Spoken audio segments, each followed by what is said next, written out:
حكاية بطلة سوريا شام البكور البالغة من العمر 7 سنوات فقط تعادل القصص والحكايات. على الرغم من القدر المعاكس لها في سن صغيرة، فقد نهضت من تحت الأنقاض. توجت الطالبة السورية شام البكور يوم الخميس بطلة الدورة السادسة لتحدي القراءة العربية في الحفل الختامي، وقد فازت الطالبة شام البكور من سوريا بلقب بطلة تحدي القراءة العربية في دورته السادسة. وقد حظيت شام باهتمام ودعم كبيرين من جميع وسائل التواصل الاجتماعي، وقد نشر حساب تحدي القراءة العربي على تويتر تدوين مرفقة بفيديو يحكي قصة الطفلة شام. وقد فازت الطفلة السورية بلقب بطل تحدي القراءة العربي الذي يقام بدولة الإمارات العربية المتحدة في نسخته السادسة هذا العام.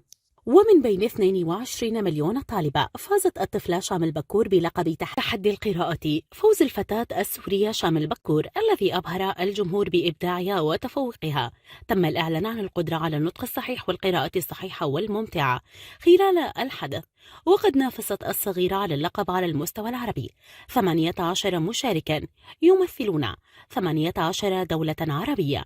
ومن جانبها قالت والدة الطفلة السورية أن صغيرتها نجت من حادث أودى بحياة والدها، مبينة أنها نجت من الموت بأعجوبة بعد أن أصابت رأسها بشظايا. وشام التي قرأت ما يزيد عن 100 كتاب كما قالت استطاعت أن تلفت الأنظار إليها وتصبح محط اهتمام إعلامي محلي وعربي بعد أن ظهرت في عدد من الفيديوهات واللقاءات وهي تتحدث اللغة العربية الفصحى بطلاقة متميزة. يشار إلى أن مسابقة تحدي القراءة العربي انطلقت قبل 6 أعوام، وتشترط فيها قراءة 50 كتابا شرطا أوليا لدخول المنافسة.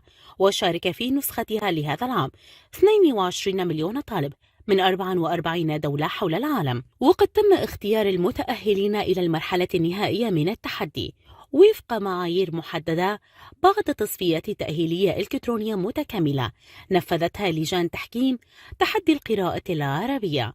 وتحدي القراءة العربي تنظمه مبادرات محمد بن راشد آل مكتوم العالمية، ويهدف إلى بناء جيل متمكن بالقراءة والمعرفة وتعزيز مكانة اللغة العربية كلغة للعلوم والآداب والإنتاج المعرفي.